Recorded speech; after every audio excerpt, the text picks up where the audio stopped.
నమస్తే, నేను మీ Gopi. Welcome back to our channel. ఈరోజు మనతో వచ్చేసరికి మూవీ డైరెక్టర్ గీతాకృష్ణ గారు ఉన్నారు. సార్ నమస్తే సార్. హాయ్ సార్, రీసెంట్గా యూట్యూబర్స్ అనేది చాలా ఎక్కువ అయిపోయారు. అంటే ఒక మూవీ రిలీజ్ అయిన ఒక మరుక్షణమే, అంటే ఒక రిలీజ్ అయిన సినిమా బ్రేక్ టైంలో వచ్చేసి సినిమా అటర్ ఫ్లాప్ అయింది, సినిమా హిట్ అయిందని కొంతమంది డబ్బులు తీసుకుంటా రివ్యూలు చెప్తా ఉన్నారు. ఒకప్పుడు మీరు కూడా తీసుకున్నారు, మేము విన్నాము. సో ఇప్పుడు తీసుకుంటున్నారా మీరు? నేను యాక్చువల్గా ఒక కంపెనీకి, ఇప్పుడు మీ రెడ్ కంపెనీ అలాగో యూట్యూబ్ కంపెనీ వాళ్ళు సినిమాలు కూడా కొన్నారు, లవంగం డిజిటల్స్ అని. ఓకే. అతను నీలాగా ఒక యాంకర్ బాగా తెలిసిన అబ్బాయి, ఎవరు కిరణ్ ఏదో అంటారు అతను వచ్చి నన్ను అప్రోచ్ అయ్యి అడిగాడు అనమాట. అందుముందు ఎవరన్నా అడిగితే నేను రివ్యూలు అంత తరచుగా డైలీకి చెప్పలేని అంత అలాగే ప్రతి వారం చూసేసి అనివ్వండి. వీళ్ళు కమర్షియల్గా వచ్చి అడిగారు, మేము ఇంత ఇస్తామని చెప్పేసి. సో సరే వై నాట్ అనిపించింది అనమాట. ఓకే, అప్పుడు ఎక్కడ ఐమాక్స్కి వెళ్ళి చూడాలి, 8:50 8:45 షో. అంటే నేను ఇక్కడ మాదాపూర్లో ఒక విల్లాలో ఉండేవాడిని. అక్కడ నుంచి జగనాలు వెళ్ళేది. అక్కడ నుంచి డ్రైవ్ చేసుకుంటూ అక్కడికి వెళ్ళి అప్పటికి వెళ్ళాలంటే 7:30కి బయలుదేరాలి. 1 అవర్ ముందు బయలుదేరాలి. అక్కడికి వెళ్ళిన తర్వాత ఒక 15 నిమిషాలు కారులో నిద్ర వచ్చేసి నాకు. అయినా కూడా చెప్పాను అలాగా 20-30 మూవీస్ వెరైటీకి చెప్పాను. ప్రజల పాయింట్ ఆఫ్ వ్యూలో ఒకటి, ఒక Geetha Krishna, cinema fans point of వ్యూలో ఒకటి. ఓకే, సినిమా ఇండస్ట్రీలో మేధావులు ఉంటారు కదా, ఇలా కాదు ఇలా తీస్తే బాగుంటుంది అటు దీటి అటువంటిది అంటూ ఉంటారు, ఊరిలో చెప్తూ ఉంటారు మేధావులకి. తప్పుడు సుత్తిగాళ్ళు వాళ్ళ పాయింట్ ఆఫ్ వ్యూలో ఒకటి, అంటే ముగ్గురు ఉంటారు గీతాకృష్ణలో. ఒకటి చెప్తున్నప్పుడు మిగతా 2 ఫ్రీజ్ అయిపోయి ఉంటాయి. ఓకే, ఉంటాయి యూట్యూబ్లో ఉంటాయి, చూడండి. సో అలా కొంతకాలం చెప్పిన తర్వాత నాకు రివ్యూ చెప్పడం తప్పు, సినిమా రిలీజ్ అయిపోయిన మరుక్షణమే పెట్టేస్తున్నారు అసలు బ్రేక్ టైంలోనే, అది తప్పు అని చెప్పేసి నాకు అనిపించి మానేశాను. ప్లస్ నేను చెప్పలేకపోతాను కూడా, అంత ఎర్లీగా వెళ్ళిపోయి నైట్ అంతా నెట్ఫ్లిక్స్ సినిమాలు చూసి 8:15 షోకి వెళ్ళాలంటే నైట్ పడుకోకూడదు ఇంకా నాకు. సో ఇవన్నీ వెరసి వద్దనుకున్నాను. బట్ యాక్చువల్గా రివ్యూ చెప్పకూడదని మొన్న ఫైనల్గా దిల్రాజు గారి సినిమా మంచి సినిమా అయినా కూడా, మంచి అంటే ఒక మోస్తరు సినిమా కూడా, విజయ్ అక్కడక్కడ స్టేజ్ మీద వాగడం వలన అతనికి యాంటీ ఎక్కువైపోయింది తెలంగాణలో, ఆంధ్రాలో కాదు. జాలసా చెప్పాను అది. ఫ్యామిలీ స్టార్ అనేది ఫ్లాప్ అయిపోయింది. ఫ్లాప్ అయిపోవాల్సినంత బ్యాడ్ మూవీ కాదని తర్వాత విన్నాను నేను. ఓకే, అది ఎందుకు కావాలని బ్రేక్ లోనే పెట్టేసి, బ్రేక్ లోనే అన్నా కదా, ఇప్పుడు బ్రేక్ టైంలోనే పెట్టేశారు అన్నా కాబట్టి అలాగా ఒక రోజు ముందు US లో పెట్టేయడం, ఇవన్నీతో పాటు సినిమాని ఓవరాల్ గా దెబ్బేసారు కదా. దెబ్బ అయింది. ఏంటి, ఎంత పెద్ద ప్రొడ్యూసర్, ఇప్పుడు వన్ ఆఫ్ ద పెద్ద ప్రొడ్యూసర్, డిస్ట్రిబ్యూటర్ అండ్ థియేటర్ ఉన్న owner. So it's a lesson. అప్పుడు మలయాళంలో, కేరళలో అసలు రివ్యూ చెప్పకూడదు ఒక 4-5 డేస్. అది కోర్టుకి వెళ్తే కోర్టు ఓకే చేస్తుందని నేను విన్నాను. అలాగే వెళ్ళమని నేను ఎప్పటి నుంచో చెప్తున్నాను, రివ్యూలు చెప్పనివ్వకండి. వెళ్ళినా కనీసం 3 రోజులు ఎవరో చెప్పండి. మీరేం చేయరు, అప్పుడు నాకు తెలియచెప్పాను అర్థమైనప్పుడు. తర్వాత ఇది కరెక్ట్ కాదనిపించింది. అంటే వాళ్ళ అభిప్రాయం వాళ్ళు చెప్తున్నారు, మీ తప్పుగా ఎలా అనుకుంటున్నారు? నీ అభిప్రాయం ప్రజల మీద ఎందుకు తిరుగుతున్నావు? నా అభిప్రాయం అంటే నేను చెప్తున్నా. ఇప్పుడు ఈడీఎంని కంటే మనిషిని కోసి తినేవాడు, అటు ఆడికి ఇష్టం. అది రే మనిషిని కోసి తినడం బాగుంటుంది, మటన్ కంటే బాగుంటుంది చెప్తాడు వీడియోలో పెట్టి. అది తప్పన్నాను. మనుషులు ఎవరు ఎంత బాగుంటుంది అంటే అని చెప్తాడా? అలా ఉంది అది రివ్యూలో. వైఆర్ యూ టెల్లింగ్ ఎవరు? అప్పుడంటే అప్పుడు సోషల్ మీడియా లేదు, ఇప్పుడు సోషల్ మీడియా ఉంది. సోషల్ మీడియా అంటే సంఘంలో ఏం జరుగుతుందో చెప్పాలి. ఎవరి తరపున చెప్తున్నావు? ఆ సినిమా తరపున చెప్తున్నావు. ఆ సినిమా దరిద్రంగా ఉందంటే బాగుంటుంది సినిమా అంటే ఏంటి? నువ్వు అల్టీరియర్ మోటివ్స్తో చెప్తున్నావు. ఎవడైతే డబ్బులు ఇస్తాడో అక్కడ ఆ డబ్బులు ఎవరైతే యూట్యూబ్ వాళ్ళకి డబ్బులు ఎవరైనా ఇస్తారో ఆ ప్రొడ్యూసర్ ఇస్తాడు. ఒక 100 పాపులర్ యూట్యూబ్ వాళ్ళకి ఒక్కొక్కరికి ₹1,00,000 ఇస్తాను చెప్తారు, దీని గురించి బాగా చెప్పడానికి. కానీ వాళ్ళు బాగా చెప్తారు అనమాట. ఓకే, అది ఉండకూడదని నేను కూడా దిల్ రాజుకి యూట్యూబ్ ద్వారా సజెస్ట్ చేశాను. Let us all go to the court. డిఫరెంట్గా ఓకే చేస్తుంది. ఒక సినిమాని కోర్టులు పెట్టి సినిమాని బ్యాడ్ చేస్తున్నారు. ఒకళ్ళ యొక్క వ్యక్తిగతమైన ఒక అభిప్రాయాన్ని అందరి మీద రుద్దటమే రివ్యూ. ఓకే, మీరు ఎందుకు చెప్పారంటే తెలియజెప్పాను. అది చెప్పకూడదని మధ్యలోనే డబ్బులు ఎందుకు పోగొట్టుకుంటాను నేను? ₹2,00,000 3 లక్షలు నాకు నెలకు వస్తుంటే why will I stop? Okay, నాకు నైతిక విలువలోనే ఒక బాధ్యత ఉన్న ఫిల్మ్ మేకర్ కాబట్టి వద్దనుకున్నాను నేను.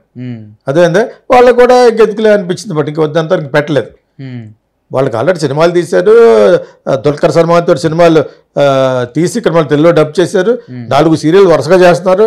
ఈటీవీ, జెమినీ, జీ పెద్ద కంపెనీ అది. ఓకే ఓకే, మెడ్రాస్లో. ఓకే, లవంగం. లవంగం డిజిటల్స్ అని పేరు పెట్టారు.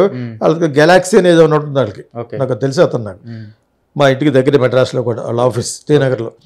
సో ఇది ఎందుకు చెప్తానంటే రివ్యూ చెప్పడం అనేది ఇంకో సినిమాకి దెబ్బ రాకూడదు. కోట్లు పెట్టి సినిమా తీసి ఆవిడ గొట్టం వేసుకుని చెప్పేస్తాడా? గొట్టగాళ్ళు అంటారు వాళ్ళందరూ. మీ యూట్యూబ్లో అందరూ ఎందుకు గొట్టగాళ్ళు అంటారంటే మీ వాడిది కట్ చేస్తాడు డైరెక్టర్. కట్ చేయలేదు సార్, మొన్న కట్ చేశాడు సార్. పోన్లే అది మాకే వర్తిస్తుంది కాబట్టి మనం కూడా గొట్టంగాళ్ళు అనుకున్నాడు, ఆయన కూడా కట్ చేశాడు. గొట్టంగాళ్ళు కాబట్టి ఒక కెమెరా ఇచ్చి గొట్టం ఇచ్చేస్తే చెప్పేస్తాడా? ఇన్ని కోట్లు వేసిన సినిమాకి. అందుకని 3 రోజులు టైం ఇవ్వమని కోర్టుని అడుగుదాం. అప్పుడు దాని తర్వాత గొట్టంగాళ్ళు అందరూ వచ్చేయచ్చు సైనీలాగా. అంటే 3 రోజుల తర్వాత మీ డబ్బులు మీకు వస్తాయనా? ఎస్, డబ్బులనే కాదు, మరి 3 రోజులు ప్రజలకు టైం ఇవ్వాలి కదా. ప్రజలు నిర్ణయించాలి, మీరెవరు నిర్ణయించడానికి అంటాను. అది ఈ నిర్ణయించేవాడు వెనకాల డబ్బులు ఉన్నాయి అన్నావు కదా. మరి ఇప్పుడు డబ్బులు తీసుకుంటున్నారు, మీరు కూడా తీసుకున్నారు అన్నావు కదా. మరి అటువంటిప్పుడు మంచిగా చెప్పాలి. డబ్బులు తీసుకుంటారు బాగాలేని చెప్పు తీసుకొడతారండి. మరి కొంతమంది బాగలేదని చెప్తున్నారు కదా. మరి ప్రజలు చెప్పనేయమంటున్నాను, సినిమా చూసిన వాళ్ళు చెప్పనేయండి. 3 రోజులు సినిమా చూసేస్తారు, అప్పుడు చెప్పండి. అప్పుడు 3 రోజుల్లోనే వీళ్ళకి ఒక you have to give some time to the movie. ఎక్కడ కానీ అబ్రాడ్లో కానీ ఇస్తే డెఫినెట్గానే డబ్బులు పోగొట్టుకుంటారా? ప్రతి సినిమా ప్రొడ్యూసర్ కూడా పెట్టిన డబ్బులు సంపాదించుకోవాలి. అంటే మోసగించడం నిజంగా చాలా సూపర్ హిట్ సినిమాని మీరు చెప్పడం వల్ల చూడడం మానేస్తారేమో. అంచేత you have to give 3 to 4 days time. Friday కానీ ఈ మధ్య థర్స్డే రిలీజ్ చేయడం మొదలు పెట్టారు అల్లు అరవింద్ వాళ్ళను. థర్స్డే, ఫ్రైడే, సాటర్డే, సండే, ఈ 4 days కలెక్షన్. ఎస్, అందరికీ కాదు, కొన్ని సినిమాలకి స్లోగా వస్తాయి. స్టార్ సినిమాలకి ఎలాగ వస్తాయి. పెద్ద పెద్ద స్టార్ సినిమాలు రివ్యూ చెప్పినా చెప్పకపోయినా కూడా వస్తాయి. కాదు వాళ్ళకే దెబ్బ వస్తుంది సినిమా బాగోలేదంటేనే. అంటే సోషల్ మీడియా అంత పవర్ఫుల్ అయిపోయిందంటారా? ఇంకా అవుద్ది, అవి పోతున్నా కదా, అయిపోతూ ప్రజెంట్ కంటిన్యూస్ అనమాట. అవుతూ ఉంది, ఇంకా అవుద్ది. ప్రజలు దాని మీద ఆధారపడిపోతారు. ఇలా వెళ్తాడు, ఈ సినిమా ఎలా ఉంది, టక్కన అవుతాడు, చెత్తరా అంటాడు, ఎవడు పడతాడు తమ్ముళ్ళు. అంచేది బాగా అంచేది social media is good not only for films. రాబోయే రోజుల్లో థియేటర్లు ఇంకా ఉండమంటారా? సింగిల్ థియేటర్లు ఉండవు. ఎవడు వెళ్తాడు సింగిల్ థియేటర్కి? డబ్బులు ఎక్కువైనా కూడా 300 రూపాయలు పెట్టినా, 200 రూపాయలు పెట్టినా, 400 పెట్టినా, ఫ్యామిలీతో తీసుకెళ్ళి బర్గర్ కొనిపెట్టి, ఒక బకెట్ ఆఫ్ పాప్కార్న్ కొనిపెట్టి పిల్లల కోసం ప్రతి ఫ్యామిలీ కూడా ఈ రోజున 2000 చేతితో పట్టుకెళ్తున్నారు సినిమాకి, మల్టీప్లెక్సెస్కి. అవి ఉంటాయి, సింగిల్ థియేటర్లు ఉండవు. సింగిల్ థియేటర్లు అందుకనే నేను సామాన్యులు సినిమా చూడాలంటే ఎట్టిస్తారు వాళ్ళు. అందుకనే నేను ఏమన్నానంటే జయలలిత మొదలుపెట్టి కట్టలేకపోయింది. విశాఖపట్నంలో ఫ్రెండ్ ఒక ఆయన కట్టారు, సినిమా వరల్డ్ అని, 3 థియేటర్లు, ఎకనామికల్ థియేటర్స్. 30 లక్షల థియేటర్ అయిపోతుంది స్థలం కాకుండా. 5 కట్టాడు ఆయన ఎయిర్పోర్ట్ ఎదురుకుండానే. నేను ఒక వీడియో కూడా చేసాను, చూసుకోండి, మా ఓన్ ఛానల్లో చేసాం. ఓకే, అని బాలాజీ గారు అని కట్టాడు. చాలా మంది కట్టడానికి తర్వాత జిల్రాజు అందరూ ఇప్పుడు వెళ్ళారు. అలా ఒక 500 థియేటర్లు కట్టచ్చు, మల్టీప్లెక్సెస్. కానీ దానికి ప్లేస్ ఉండాలి, ఓపెన్ ప్లేస్ ఉండాలి. ఓపెన్ ప్లేస్ అంటే గవర్నమెంట్ లెక్కలు ఉంటాయి కదా, అప్రూవ్డ్ ల్యాండ్స్ ఇప్పుడంటే పార్కింగ్ కానీ అలాగనే ఉంటాయి అనమాట. అవి అటువంటి చోట 5 థియేటర్లు 10 థియేటర్లు కట్టచ్చు. థియేటర్ 10 లక్షలే ఉంది, స్థలం కాకుండా. స్థలం కాకుండా 25 లక్షల థియేటర్ అయిపోతుంది. నేను మళ్ళా చెప్తున్నాను, అప్పుడు అర్థం అవ్వలేదు మన వాళ్ళకి, కొంచెం లేట్ కదా, ఇప్పుడు మళ్ళీ చెప్తున్నాను. ఎకనామికల్ థియేటర్స్ ఏమైనా తెలియకపోతే 20 లక్షల థియేటర్ అయిపోద్ది. తెలియకపోతే ఆయన దగ్గరికి వెళ్ళండి, ఆయన తీసుకుంటాడు కాంట్రాక్ట్. బాలాజీ గారు సినిమా వరల్డ్ అని ఎయిర్పోర్ట్ ఎదుర్కొని ఉంటుంది ఇక్కడ విశాఖపట్నంలో, వైజాగ్లో. ఆయన పెద్ద బిల్డర్ ఫ్రమ్ విజయవాడ. ఆయన బాలాజీ వెంకటేశ్వర స్వామి భక్తుడు. ఆయన వైజాగ్లో బ్యూటిఫుల్ కట్టాడు ఫ్లాట్స్, గెటెడ్ కమ్యూనిటీస్. ఆయన అడిగినా ఆయన చేసి పెడతాడు. దిల్ రాజు వాళ్ళందరికీ తెలుసు, వీళ్ళందరూ వెళ్ళారు కూడా ఒకసారి. నేను యాక్చువల్గా వెళ్ళాను ఫస్ట్లోను, నాకు వాళ్ళ బామ్మర్ది ఎవరో ఫ్రెండ్ ఉంటే తీసుకెళ్ళాడు, ఒక అతను ఎవరో ఉంటే.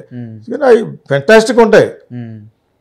కంటైనర్తో కడతారు, కంటైనర్ మెటీరియల్ ఉంటుంది కదా, దాంతో కట్టింది అనమాట. దానికి వేరే ఐడియాస్ ఉన్నాయి. ఇంకొంచెం డబ్బులు పెట్టుకుంటే ఫస్ట్ థియేటర్ వరకు ఆర్సీ కన్స్ట్రక్షన్ సిమెంట్తో కట్టేసి ఆ పైన 2 కంటైనర్తో కట్టచ్చు. మనిషి human being he's got ideas, creativity. అంచేత ఏదేమైనా 1 కోటి రూపాయల్లో 3 థియేటర్లు 4 థియేటర్లు కట్టిన మల్టీప్లెక్స్, ఇంకో 1 కోటి రూపాయల్లో అన్ని బ్రాండ్లు, బట్టలు, ఫుడ్ కోర్ట్ అన్ని పెట్టచ్చు.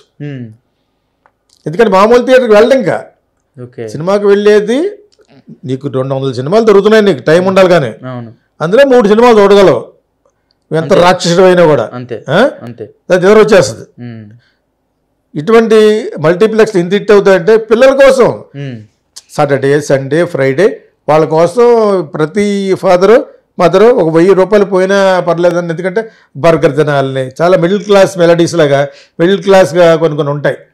ఒక వాడి చీజ్ బర్గర్ తినాలని, ఒక పిజ్జాలు తినాలని, ఇవన్నీ కోరికలు తీర్చుకుంటే సినిమా చూస్తాడు.